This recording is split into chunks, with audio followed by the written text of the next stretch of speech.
Today is September 22nd, 2021, and I am Rachel Storm here with Brad Buchanan. If you would go ahead and kind of introduce yourself, and then also let's start off with, what is your relationship to the National Western Complex, to the National Western Center, and go from there. Let's start with that. Right. So I am the CEO of the National Western Center Authority, and the National Western Center Authority is charged with operating, maintaining, and programming the National Western Center campus after the completion of the new facilities on the campus. Great. And what has historically been your relationship? How long have you been there? What other roles have you had with the organization? Or additionally, what did you do before you became involved with the National Western? So my history with the planning for the National Western Center goes quite a ways back. Actually, I was, until 2013, I was the chairman of the Denver Planning Board, and I had been there for 9 years. And so there was some involvement as the initial discussion and concepts for the National Western Center were developing and being conceived in that role. In 2013, I became the planning director for the city of Denver, and I was in that role from 2013 to 2018. In 2018, I became the CEO here at the National Western Center Authority. From 2013 to 2018, when I was the planning director, I was on the mayor's cabinet and was the executive director, was my technical title of community planning and development. And CPD, as it is commonly known, is charged with all of the planning, short-term, midterm, and long-term, for the city of Denver. And the reason I mention that is that during the time I was the planning director, there were a number of plans that were started and finished during my time there. One was the Globeville neighborhood plan. So obviously this project is embedded within these rich communities that have been here for generations. And then also there was a 40th and Colorado Station area plan that was completed that included the Elyria Swansea neighborhood.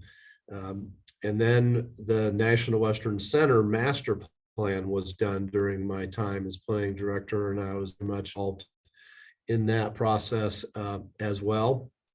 And so coming to this position, I had a strong understanding for the zeitgeist of the National Western Center, its reason to be, and was extremely passionate about it. Felt like it was a terribly important and relevant mission, and could have a very meaningful impact to Denver and its surrounds.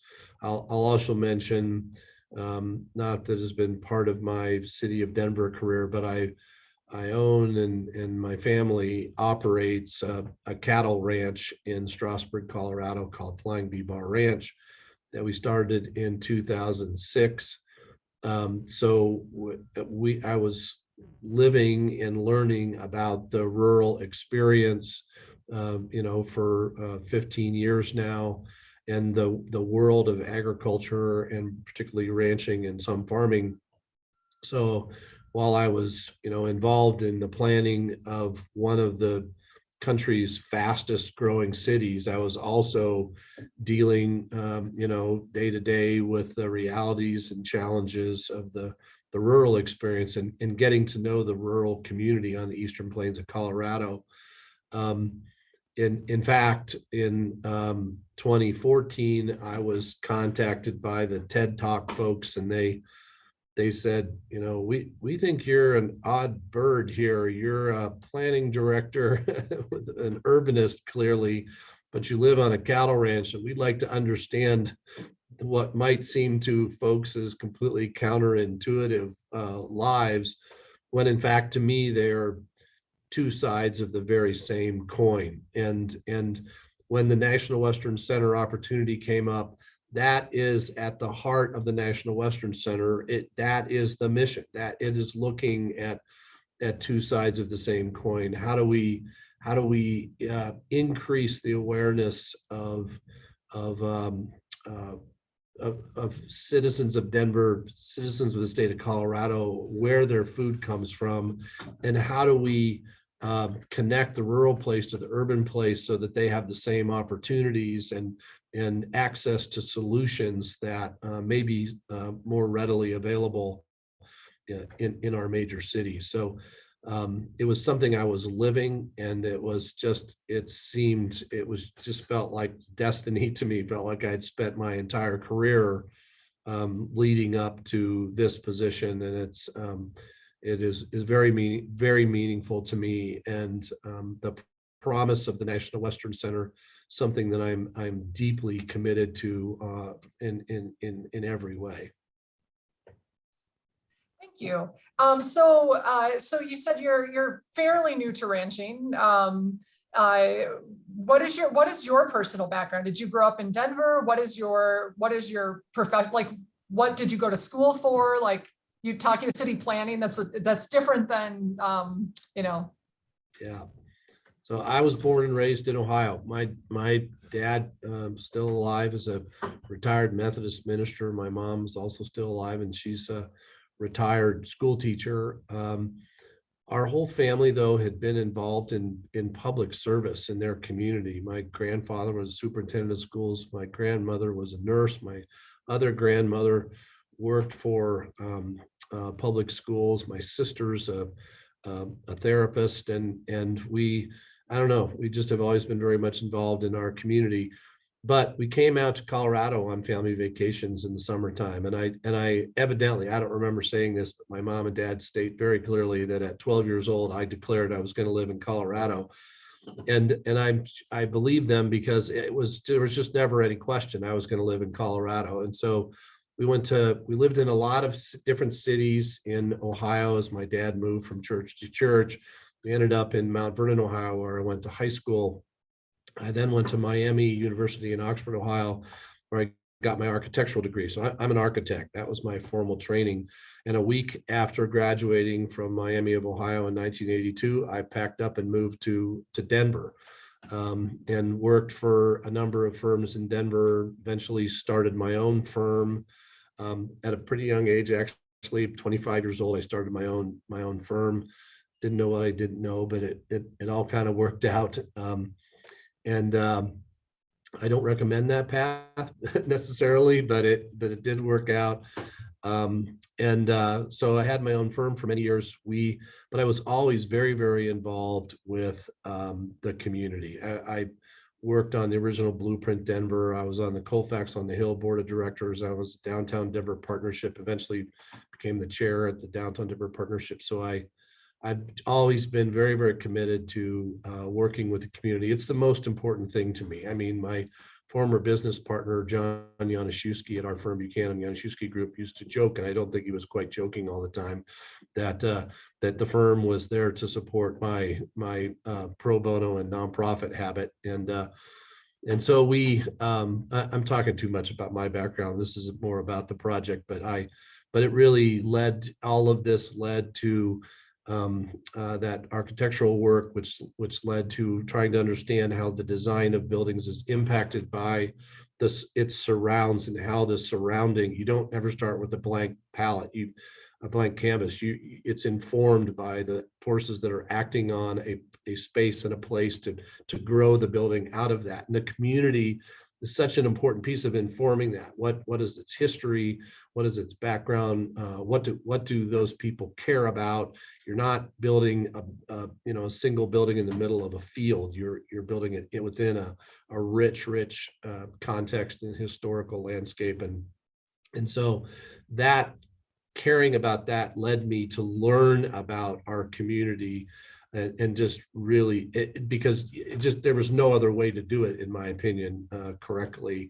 And that work that I was doing and start to grow in understanding about the the city of Denver and the history, both in the city and in the rural place. I'm a student of the history and the rich culture on the eastern plains of Colorado as well, led me to be in conversations around planning and problem solving and placemaking in all these different contexts, and probably created, those are what created the opportunities that led me to be the planning board chair and the planning director, and then eventually this position. So looking back, it all seems very, very intentional, but I can assure you it was completely accidental.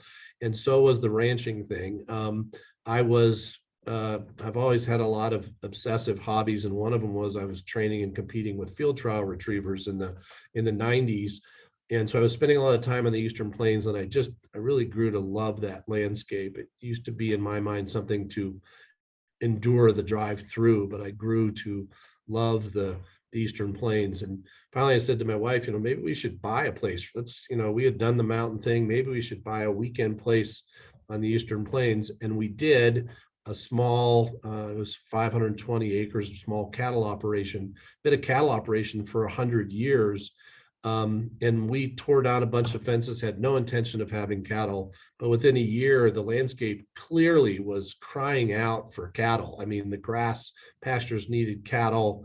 And so we bought some cattle kind of as lawnmowers, and just it's like, hey, it kind of needs something to cut the grass. But we were immediately swept away with that work and the lifestyle. The dog hobby quickly disappeared.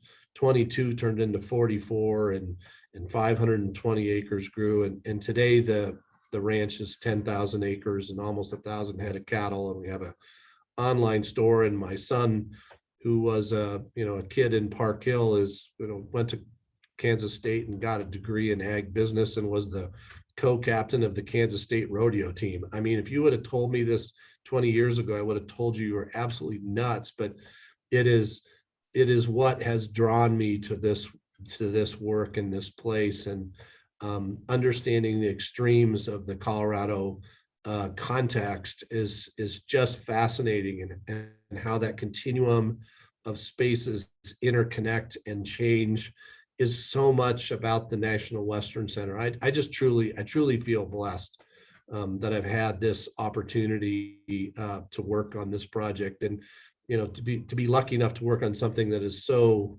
real and authentic and relevant and critically important is I feel very, very blessed.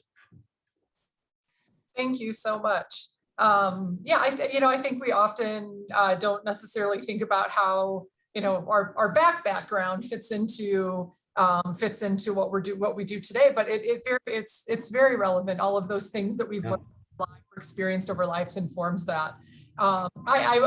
It's definitely pertinent to our time here together that to know your background in architecture. I also was just personally curious. I was raised by an architect, so grown up on a farm, and was the only one who left the farm. Interesting. We spent a lot of time there because he was the oldest, and so he went back every year for planting and harvest and so forth. So, but those connections, it's really interesting that your son has now come into ranching, we're starting to kind of see that across agriculture as well, is kind of, those who were, multiple generations removed from the farm are now going back to reconnect to the land and that play space.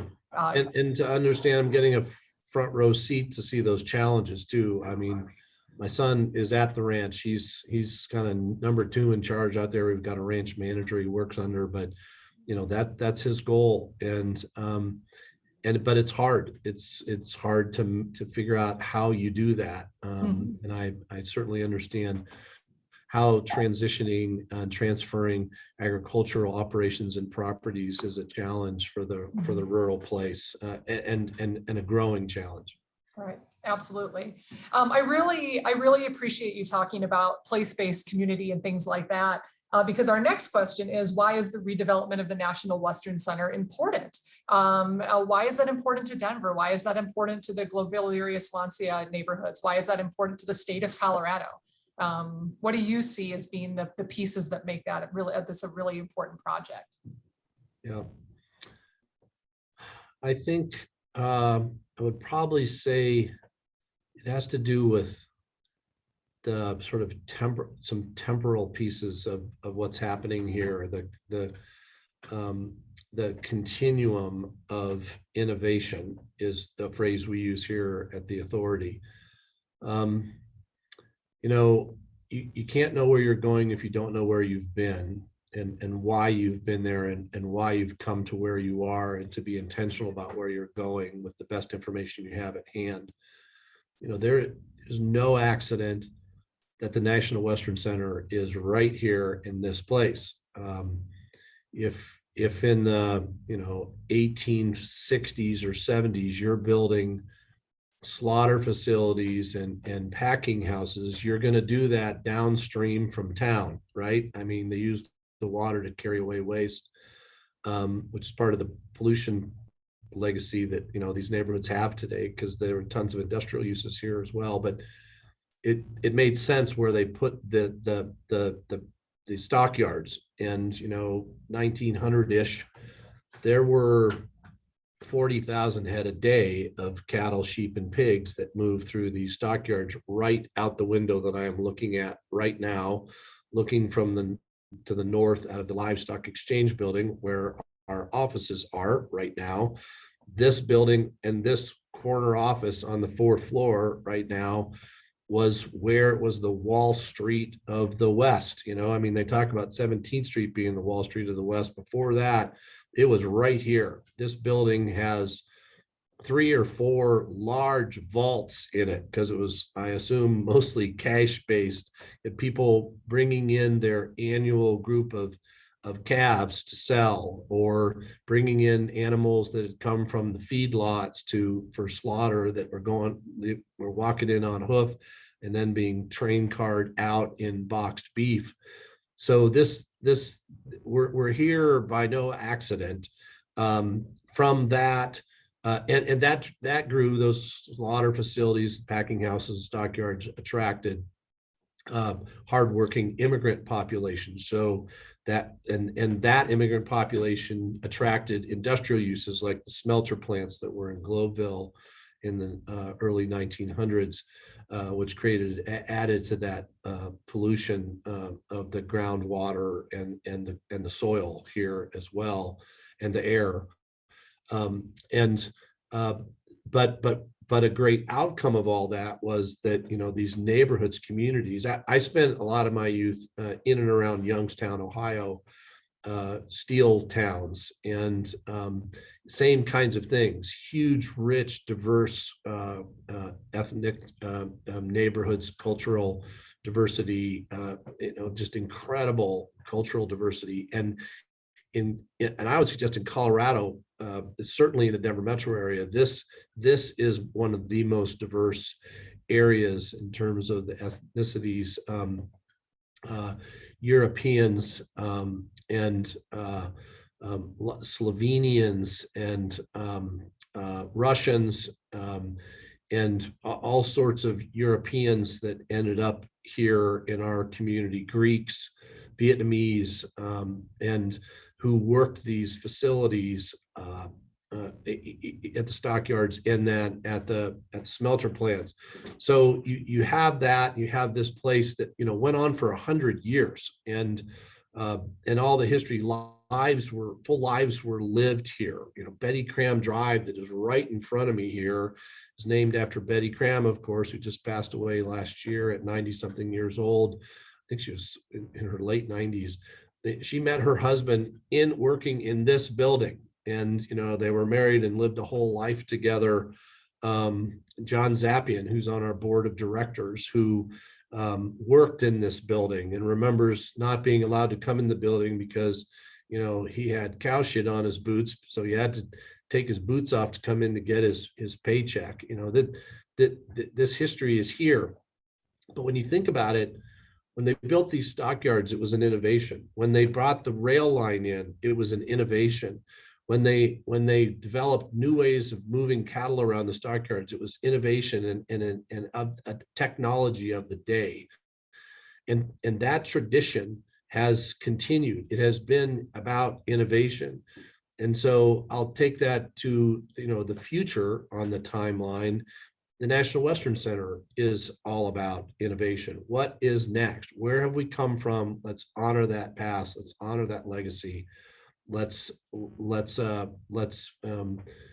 prove up the promise of the future. And so the National Western Center, I think, does a great job of honoring that legacy, but clearly is about ag tech and ag innovation. Colorado State University's Spur campus, which is just to the west of the Livestock Exchange building, is 3 facilities, Hydroterra and Vita, which are water resources, food and ag, and animal health, respectively.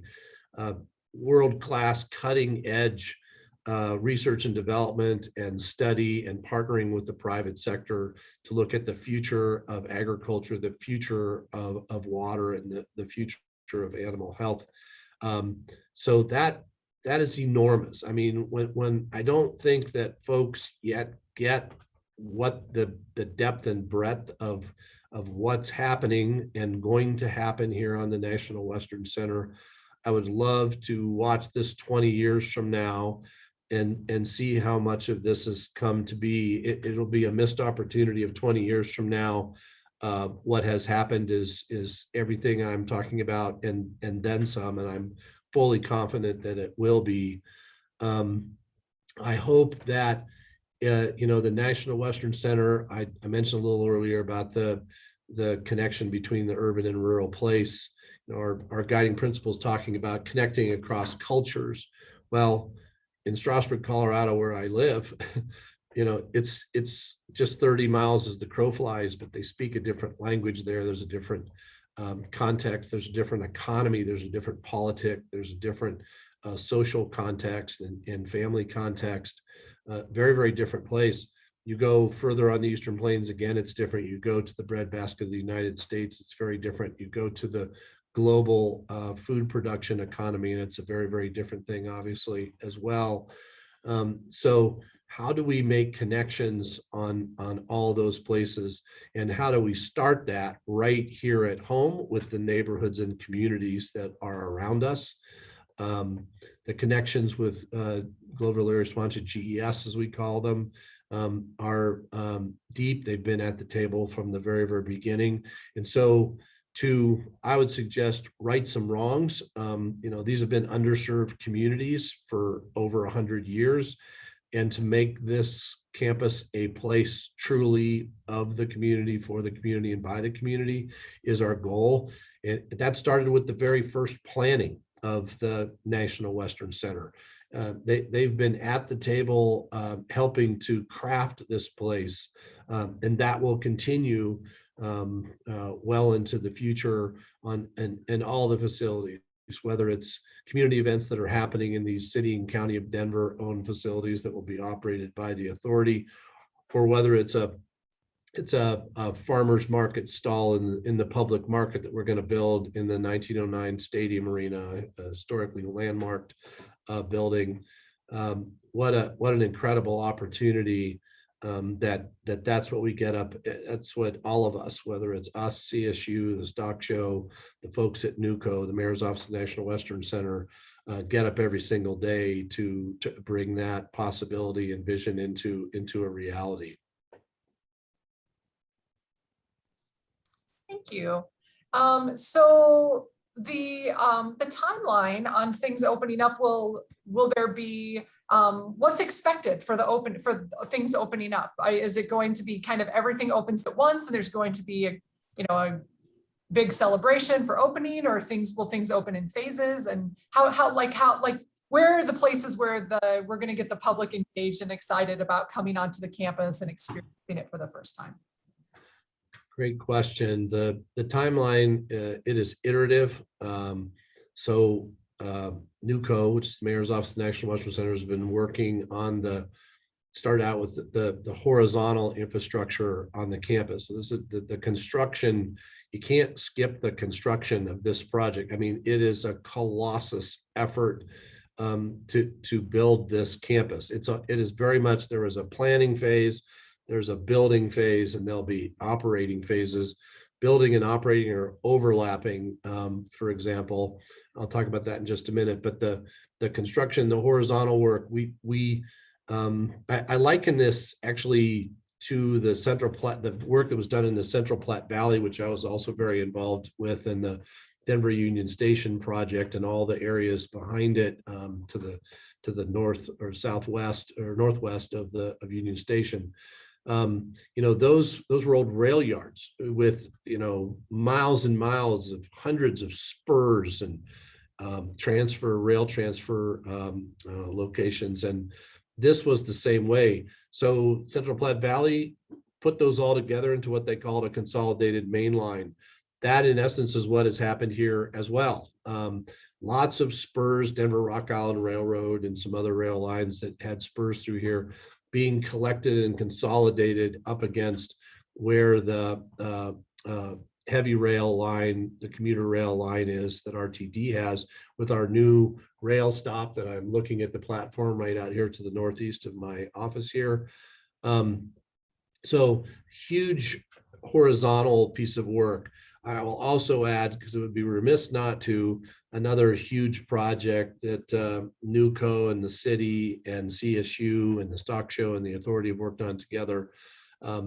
The river is such a critically important edge to this campus, and it's a huge asset to our city. That's something in my career I've watched evolve 100-fold, from a river that used to be kind of out the back door to now, how do we turn that waterway? Folks like, Jeff Shoemaker and his dad that, run his dad's passed away, but Jeff now runs the Greenway Foundation, a group that's been maniacally focused on the river frontage in our city for 50 or 60 years. It's happening, and this project is going to renovate, restore our piece of it, which is about a mile-ish long on the west edge of our campus.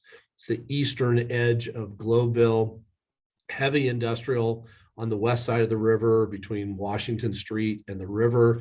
This will certainly have impacts to restoring some of that waterway, as that side of the waterway. But on our side, there were two 72-inch sanitary sewer lines that are basically draining all of the black water from downtown and other communities, Capitol Hill and to the east, I think Sun Valley too, if I'm correct. But a large tributary area of sanitary sewage that flows north downstream to the Metro wastewater water treatment plant that treats all of Denver's waste, and before it is cleaned, cooled, and put back into the river. That work, as we looked at removing these sanitary sewer lines that were sitting above grade. So this was like a fence. You couldn't get to the river from here. You couldn't, me on my best day could hardly hoist up on top of that sewer, those concrete and brick sewer lines to get to the river. And so what had happened between those lines and the river is it was no man's land. So there was just trash and junk and not a great place to be, and certainly not taking advantage of that waterway asset. So we were asking the question, how can we get rid of these lines? And some very smart engineer, and I was not in this meeting, I wish I had been, but some smart engineer, a group of engineers said, hey, there's thermal energy in there. Is there a way we can take advantage of that? And so, long story short, and it is a long story because it took years, they figured out a way to create what's called a sewer heat recovery system, which uses a heat exchanger and pulls the thermal energy out of the sewage, which is, yes, it's sewage and waste, but a lot of it is also shower water and sink water, which is hot water going down our pipes. It has all the thermal energy. They capture that thermal energy through a heat exchange system. It runs through an ambient loop that runs through our campus. And that system will provide 95% of the energy required for all of the heating and cooling for potentially 1 million square feet on the west half of this campus, and then expand potentially to do another 1 million square feet or so on the east side of the campus. So, and I hope that 20 years from now, when somebody's watching, that that will have happened, that we will have expanded this system, and that that this thing that is the first of its kind of this size, certainly in North America, and we think potentially anywhere in the world, will have taken this what was a challenge, both a physical challenge and a utility challenge, and turned it into an opportunity to provide, not carbon free, because you do have to run the fans and pumps on this thing, but virtually carbon free system through waste energy that otherwise Metro Wastewater would have to spend money on to cool through the water treatment process before they could put it back in the river, so as to not harm the biology and fish life in the South Platte River. So when I talk about innovation, I mean it very seriously. That and the renewable energy programs we're looking at here, every single step of the way, we have held this campus to the very highest bar. I would suggest that the work you're doing right now is critically important to hold the highest bar, to record and as an exemplar to future generations what can happen, what's possible when people imagine and are inspired by it and go forward regardless of the challenges, because there are a lot of things that we've done that seemed impossible until they're done, and then they seem obvious. Sewer heat recovery was one of those. It was a very challenging process because it had never been done before at this scale. Great. Oh, so let me finish answering your Yeah, question. please. So that's about the horizontal piece. Now the facilities, the vertical piece. That's probably the most iterative piece of it. I'm looking north right now at the Stockyards Event Center. That's the first significant new vertical facility. We have completed also an adaptive reuse of a building that we call the Maintenance and Operations Building, where NUCO's offices are housed now, but also all the maintenance and ops for the entire campus will occur and are occurring now. So that facility was done. Rail was moved. Stockyards Event Center is there. Next will be the Livestock Center. So I think it's running around a 225,000 square foot multi-use facility. It will be where the stock show holds arena events for 16 days in January. The rest of the year, it'll be 100 other things. It's a really flexible facility, has hundreds and hundreds of livestock stalls in it, indoors, that can be used for expo space, off-season events, meeting space, all kinds of things. So very flexible building there. As I mentioned, Colorado State University, they have 3 facilities under construction as of this moment in September 2021. The Animal Health Building, VITA, is very close to completion. It will be operational and open for the 2022 stock show in January and thereafter.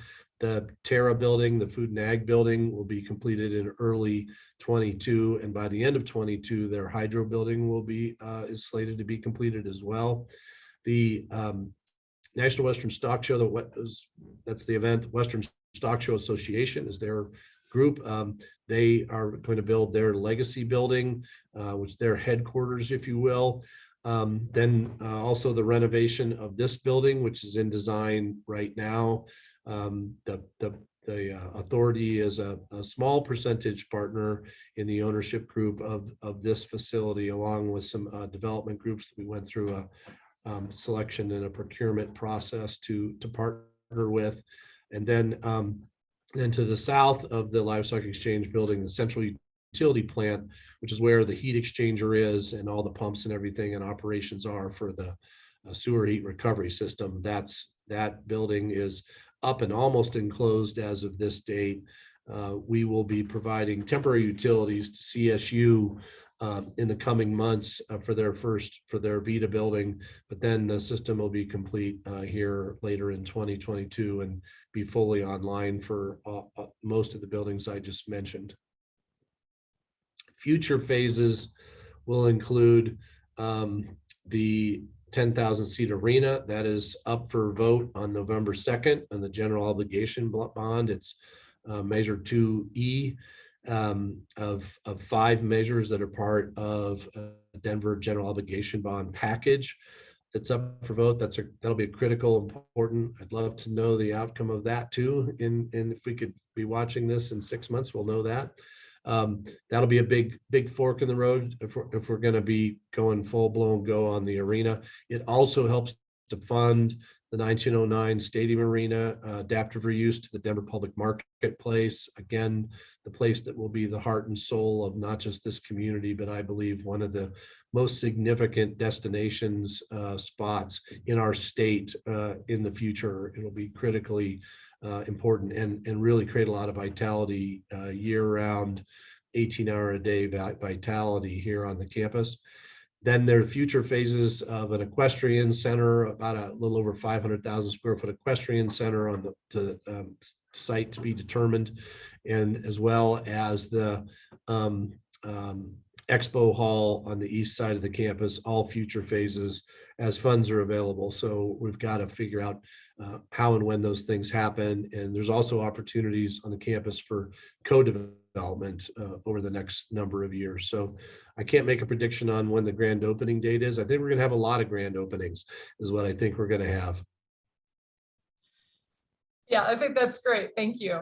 I asked Dr. Frank this question because, of course, CSU is a little bit more contained as far as what they're doing. But I asked him, once all the buildings are, what are you going to do on the first day the first building is open when you're doing your grand opening and so forth? I'll ask you the same question, but it's just going to be a bigger space. So on the first, pick a building, any building, I guess. What do you want to do after you've done your obligatory speeches and so forth and made your rounds officially and you're off the clock, if you so to speak, what are you going to do first?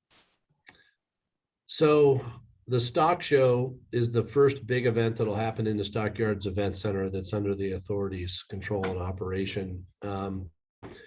But literally on the day they are moving out, and we're pushing them to make that as soon as possible, because I just inked a deal yesterday, our first major event that I can't say the name of quite yet, although that'll be irrelevant when people watch this, but we have just inked a deal for an 8-month-long major event in the show arena side of the Stockyards Event Center. It will be a big deal, 400,000 plus people over 6 months of event days that will happen in that space and place. So that's going to be kind of the first major launch point. There'll be a tremendous amount of advertising, very large advertising, TV and social media budget there to launch that event, which will be kind of the grand opening party for the Stockyards Event Center. There will be other events as well in the Stockyards in 2022 and in the auction hall side of the Stockyards Event Center. Those will be smaller in nature and probably less prominent in terms of public awareness. But our approach to our grand opening is to open the doors for some just kick-ass events that are going to happen here the day the stock show ends. That's great. Thank you. So this is, I think, this question I like to ask kind of everybody I talk to, not just for a stock show, but for the National Western Center, but in general, because it seems like kind of an easy question, but it's difficult. So I'll preface it with that. And that is, if we were to take a single photo representing you and your relationship to the National Western Center, past, present, or future, what would that photo be of and why? A single photo. Mm-hmm. So are you asking for a context for that photo or what that photo would be doing?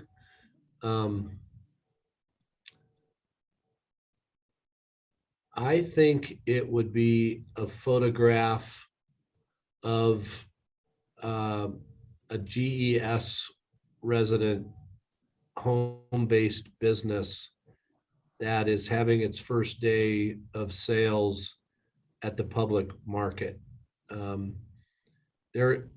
I could have answered that question 50 different ways, but when I think about the one that moves me, I think that that piece of truly supporting and integrating and sharing and building up of these communities and honoring where they've come from as the people that built this place, into a new future, and a sharing of the success of this place. That's powerful to me, and that will be success. So I would say it would be in the public market, and where and they're surrounded by people who want their stuff, what their stuff that they're making, and maybe next to them is a struggling small farm families market stall that is selling their fresh produce and is getting 3 times per pound the revenue they would have gotten by selling it on the wholesale market. That these are life-changing embodiments of everything we're doing here. Paul Andrews will probably talk about that we're saving the stock show from a very difficult past. They had a challenging business model in that they had basically 16 days in January of revenue to support a year-round set of facilities. It's just such a tough business model, and they have survived that too. But that's going to happen. I mean, that is happening. And what we said was, in order to make sure we accomplish that and to make this into a year-round place, what else are we going to do? And the what else, and it's not been easy to create a model that works for the stock show either, but that's happening, and the rest of it takes the next steps. This GO bond needs to pass in order for us to make that a reality. We've got to set up a nonprofit to operate the Denver public market, and we've got to support and create the programs to create small business entrepreneurship training to help these potential new businesses start up and survive and then thrive. That's the essence. That's probably at the top of my list. That's a very powerful image. You actually choked me up a little bit. Yeah.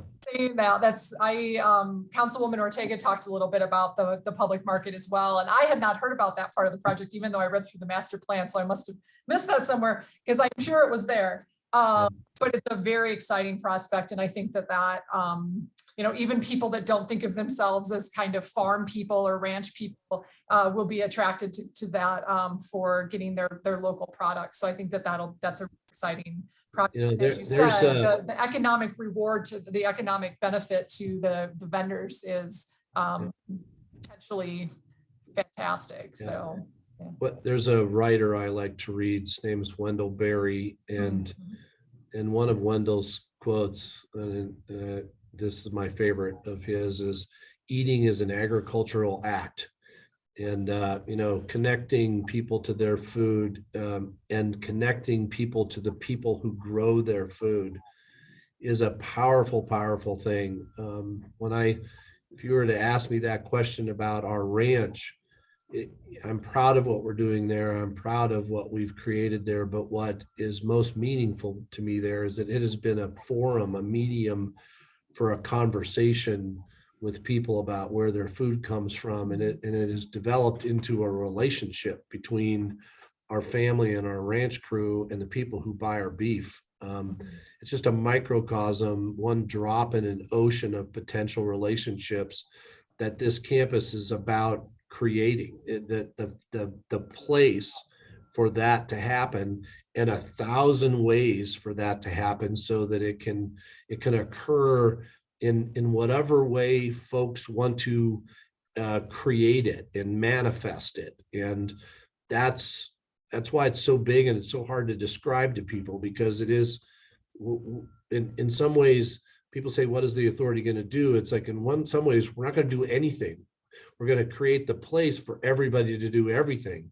So we don't want to be, we shouldn't be the generators of the content. We should be facilitating the place and the space and the opportunity to create those experiences and there is no shortage of ideas. I have zero concerns that that's going to be a problem. We are overwhelmed with, I mean, that's been one part of the biggest challenges is that, you know, this is such a big project. It takes years to bring on. We've been talking about it for years. And it's starting to come to life. And I just cannot wait to see the next steps. And I have dreams, literally dream about the full embodiment and realization of the future of this place. It's incredible. Thank you. That's the end of my formal questions. So now I want to just kind of open it up to you. Are there things that we haven't talked about that you'd like to talk about or share? Well, since I am quite adept at taking simple, clear questions and turning them into soliloquies, I feel like I feel like I've said a lot. I really think you've touched on, and I've thrown in the pieces and parts that's pretty complete in terms of the possibilities here. Nothing is coming to mind right now. Okay, I always like to check at the end just to make sure yeah. Covered everything that you would like to talk about, and I appreciate everything you've said today. It's been very every time I talk to somebody, it adds more to the picture of the National Western, and I think people are going to be excited to hear these and to get to visit and to interact, as you mentioned, in hundreds of different ways. And I think that's really exciting. Well, thank you so much for your time. Yep. I really appreciate it, and enjoy the rest of this beautiful day. Yeah, you too. Rachel, take care. Thanks so much for doing this. It's important. Bye-bye. All right, bye.